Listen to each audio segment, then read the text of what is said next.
Auzubillahiminash-shaytanir-rajim. Bismillahir-rahmanir-rahim. Hello dear students, welcome to online classes. तो class 8 के लिए subject geography lesson number 2 land water soil natural vegetation and wild life resource. तो आज का जो हमारा टॉपिक है degradation of soil and conservation measures. तो आज हमारा टॉपिक है डिग्रेडेशन ऑफ सॉइल। अब सॉइल कैसे डिग्रेड होता है और इसका जो सॉइल को कैसे कंजर्व करना है, कैसे बचाना है। तो कल का जो हमारा टॉपिक था वो क्या था, लैंडस्लाइड और उसका मिटिगेशन। तो हमने क्या क्या पढ़ा लैंडस्लाइड में कि कोई भी मास मूवमेंट जब एक स्टीप स्लोप से वो नीचे आ जाता है, स्लाइड करते हैं, उसे लैंडस्लाइड कहते हैं। तो उसका कुछ मिटिगेशन था कि उसको कैसे बचाना है, उसको कैसे मिटिगेशन करना है। कुछ साइंटिफिक टेक्निक था जैसे मैपिंग किसी प्रोन एरिया में, और दूसरा था रिटेंशन वॉल कि जब भी कोई रोड बनाता है किसी पहाड़ की ओर, तो वहां पे हम एक दीवार खड़ा करते हैं, उसे हम रिटेंशन वॉल कहते हैं। तो सोन, तो कल के वीडियो में हम लैंडस्लाइड और मिटिगेशन पढ़ चुके थे। तो आज का जो हमारा टॉपिक है डिग्रेडेशन ऑफ सॉइल। पहले हम डिग्रेडेशन ऑफ सॉइल को पढ़ते हैं, फिर कंजर्वेशन को पढ़ते हैं। तो डिग्रेडेशन सॉइल कैसे डिग्रेड होता है, तो इसका कुछ रीजन है, कुछ काज है। जैसे soil erosion and depletion are major threat to soil as a resource. अब देखो, जो सॉइल इरोजन है, जब भी कोई जमीन हो तो वहां पे कोई वेजिटेशन कवर नहीं होता है, तो वो क्या करता है, जो ही बारिश आ जाता है तो जितने भी मिट्टी है वो अपने साथ इरोड करके ले आता है। उसे हम कहते हैं सॉइल इरोजन एंड डिप्लीशन और खत्म होना। ये दो मेजर थ्रेड मीन्स खतरा to soil as a resource. Soil को रिसोर्स होने से ये दो मेजर थ्रेड क्या, ये जो दो मेजर है, ये क्या करता है, ये थ्रेड बन जाता है डिग्रेडेशन ऑफ सॉइल के लिए। अब इसमें बहुत ह्यूमन एंड नेचुरल फैक्टर, इसमें ह्यूमन भी आता है और कुछ नेचुरल फैक्टर्स भी है किन leads to degradation of soil. तो कुछ ह्यूमन एक्टिविटीज से भी लैंड डिग्रेडेशन होता है और नेचुरल फैक्टर से भी क्या होता है, डिग्रेडेशन ऑफ सॉइल होता है। जैसे एग्जांपल में हमने लिखा है factor which leads to soil degradation are deforestation. सबसे मेन काज जो ह्यूमन एक्टिविटी से होता है वो डिफॉरेस्टेशन। अब देखो, किसी फॉरेस्ट इलाके में या किसी भी एरिया में जब बहुत सारे फॉरेस्ट होता है तो हम क्या करते हैं, उनको कट करते हैं, डिफॉरेस्ट करता है। तो उस जगह का जो लैंड है वो डिग्रेड होना स्टार्ट होता है। क्योंकि वो जगह, क्योंकि जब पेड़ क्या करता है, उस सॉइल को एब्जॉर्ब करके रखता है, मिट्टी को अपने रूट से पकड़ के रहता है, मिट्टी को पकड़ के रखता है ताकि उस सॉइल इरोड ना हो जाए। तो ये मेन काज है डिफॉरेस्टेशन का।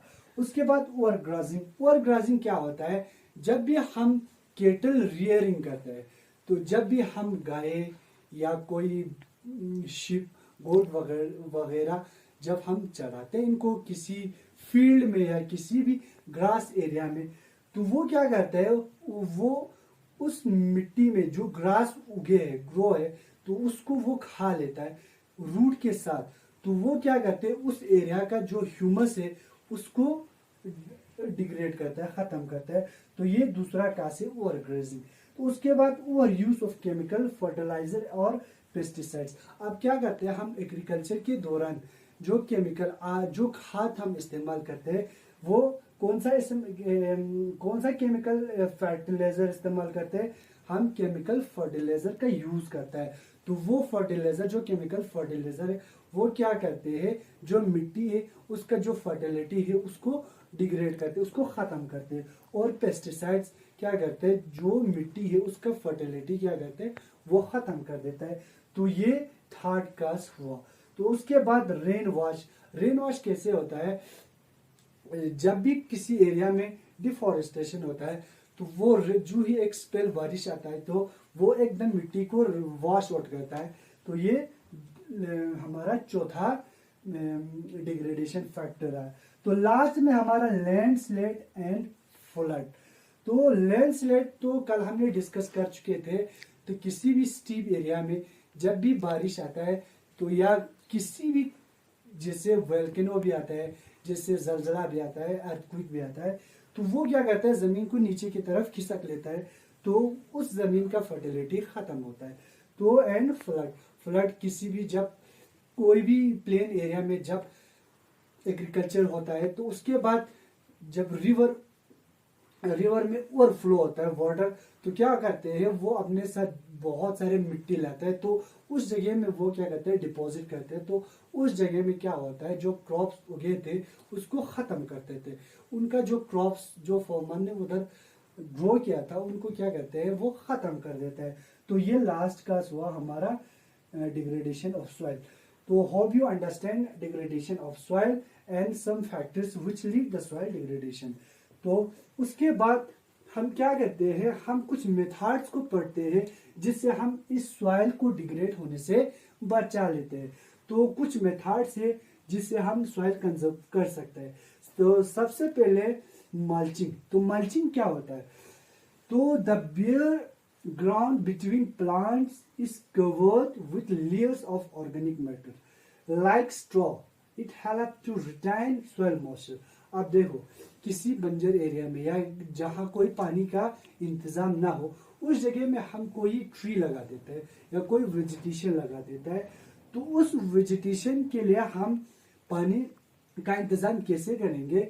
तो जब भी यहाँ कोई ट्री होगा तो इसके इर्द गिर्द हम क्या डालेंगे, स्ट्रॉ डालेंगे या कुछ ऑर्गेनिक मैटर्स डालेंगे, ताकि ये जो ऑर्गेनिक मैटर या कुछ स्ट्रॉ ऑर्गेनिक मैटर में लीफ भी आ सकता है या कोई भी या ट्री उनका ब्रांच हो सकता है या भी कोई भी लकड़ी हो सकता है, वो क्या करते हैं इस मिट्टी को मॉइस्चर रखता है ताकि इस ट्री को पानी की कमी ना हो जाए।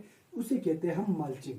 मल्चिंग क्या होता है कि ग्राउंड और प्लांट के दरमियान एक लेयर बन जाता है ऑर्गेनिक मैटर का जिसमें लीव्स वगैरह होता है या स्ट्रॉ। तो वो क्या करते हैं उस जमीन और प्लांट्स के दरमियान एक मॉइस्चर क्रिएट करते हैं, तो वो मदद करते हैं उस सॉइल की मॉइस्चरिटी को, वो क्या बरकरार रखता है मॉइस्चर प्लांट और सॉइल के दरमियान, तो उसे हम क्या कहते हैं मल्चिंग कहते हैं। तो दूसरा मेथड हमारे पास है कंटूर बेरर। कंटूर बेरर किसे कहता है, stone grass soil are used to build barrier. अब देखो यहाँ एक फील्ड है, तो फील्ड के बीचों बीच हम क्या करते हैं एक बेरर वॉल बना देता है, किसका, या स्टोन का या ग्रास का या सॉइल का, अलोंग कंटूर, एक कंटूर के अलोंग। तो वहां पे एक ट्रंच बनाते हैं और made in front of bearer. इस बेरर के फ्रंट में हम एक ट्रंच बना देते हैं, तो वो ट्रंच क्या करते हैं एक बेरर का काम, एक दीवार का काम करते हैं। तो इसमें पानी कलेक्ट होता है, तो पानी जमा होने के बाद जो पानी के साथ जो मिट्टी आया था वो यहाँ सेटल होता है। तो पानी जब ओवरफ्लो होता है तो इस ट्रंच में चला जाता है, तो इसमें पानी बच जाते हैं, तो जो इसके साथ मिट्टी आया है वो नीचे सेटल होता है। तो इसका जो मेन मकसद है वो क्या है, जो मिट्टी पानी ले आता है तो उसको वॉश आउट होने से ये बचा लेते हैं कंटूर बेरर। तो उसके बाद हमारे पास थर्ड है रॉक डैम। रॉक डैम क्या होता है, जब भी यहाँ से कोई रिवर गुजर रहा है, ठीक है, तो rocks are pile it up to slow down to flow of water, this prevent gullies and further soil loss.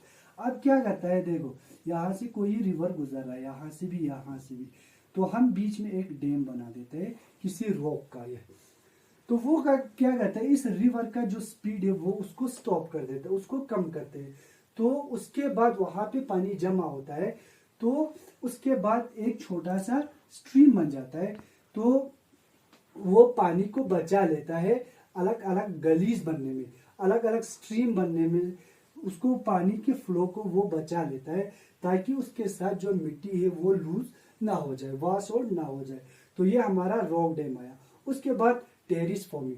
Terrace forming अमूमन कहाँ होता है, जहाँ माउंटेन एरिया हो, तो शिवालिक में आप जाएंगे तो वहां पे अमूमन आपको क्या मिलेंगे, टेरिस फॉर्मिंग। टेरिस फॉर्मिंग क्या होता है, तो यहाँ पे कोई पहाड़ है, ठीक है, तो इस पहाड़ के अलोंग हम क्या करते हैं इसको काटते हैं, तो यहाँ पे एक लैंड बना, फिर इसको काटते हैं, एक स्टेप वाइज लैंड बनाते हैं, तो उसे हम क्या कहते हैं टेरिस फॉर्मिंग कहते हैं। तो जो ही बारिश आया तो बारिश का पानी यहाँ पहले पहुंचते है, फिर यहाँ जो मिट्टी है वह यहाँ रह जाते हैं और पानी भी रह जाता है, उसके बाद पानी यहाँ पहुंचता है, एकदम जो मिट्टी वॉश आउट ना हो जाए। तो टेरिस फार्मिंग का एक्चुअल मीनिंग क्या होता है, एक स्टेप वाइज हम लैंड बनाते हैं, तो वो लैंड हमें एग्रीकल्चर पर्पस के लिए भी इस्तेमाल हो सकता है। तो उसके बाद इंटर क्रॉपिंग। इंटर क्रॉपिंग क्या होता है, inter cropping different crops are growing. आप कोई फील्ड है, ऐसा एक फील्ड हो, तो इसमें हम क्या कहते हैं, पहले हम टाल टाल प्लांट्स को उगाते हैं, ठीक है, उसके बाद छोटे छोटे प्लांट्स को उगाते हैं, तो उसके बाद फिर से टाल टाल प्लांट्स को लगाते हैं, उसके बाद छोटे प्लांट्स को, उसके बाद टाल प्लांट्स को हम ग्रो करता है। तो ये एक अल्टरनेट डिफरेंट क्रॉप का एक रो बन जाता है, ताकि विंड जब आएंगे तो इस प्लांट को अपने साथ न ले जाए, इस मिट्टी को अपने साथ न ले जाए, तो हम यहाँ पे एक अल्टरनेट रो में अलग अलग डिफरेंट क्रॉप्स को उगाते हैं। तो उसके बाद हमारा कंटूर प्लगिंग। कंटूर प्लगिंग क्या होता है, ये एक पहाड़ माउंटेन एरिया में होता है। तो जो ही एक हमारे पास माउंटेन है, उस माउंटेन को हम क्या करते हैं, पूरे उसके अराउंड इर्द गिर्द पैरेलल काट देते हैं, इधर ट्रैक्टर चलाते हैं इनकी चारों ओर, तो वो क्या बन जाता है, एक रोड की शक्ल में बन जाता है।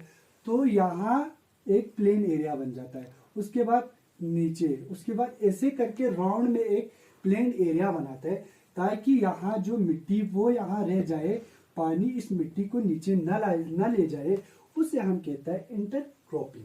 उसके बाद हमारे पास सेकंड लास्ट है कंटूर प्लगिंग। उसके बाद है हमारे पास शेल्टर बेल्ट, लास्ट हमारा है शेल्टर बेल्ट। शेल्टर बेल्ट क्या होता है, ये अमूमन कहाँ होता है, कोस्टल एरिया में होता है। तो कोस्टल एरिया में क्या होता है, बहुत तेज आंधी चलता है, तो वो क्या करते हैं, यहाँ पे एक लैंड है, तो लैंड की चारों ओर बहुत बड़े बड़े पेड़ को लगा देता है। तो वो पेड़ क्या करते हैं, जो भी तेज विंड आंधी आ जाते हैं तो उसको रोक देता है, जो अंदर जो भी क्रॉप्स है उन फसल है उनको बचा लेता है। तो शेल्टर बेल्ट इसी को कहते हैं। शेल्टर बेल्ट अमूमन कहाँ होता है, कोस्टल और ड्राई रीजन में होता है। हम एक रो में प्लांट को लगाते हैं अराउंड द फील्ड, तो वो क्या करते हैं, जो भी अंदर हम क्रॉप्स लगाते हैं तो उस क्रॉप्स को बचा लेता है विंड से। तो these are about the degradation of soil and some methods which you use soil conservation. Hope you understand. If any doubt, contact us on WhatsApp. So thank you. Have a nice day. So we will meet tomorrow from any video. We take any video in front of you. So thank you. Have a nice day.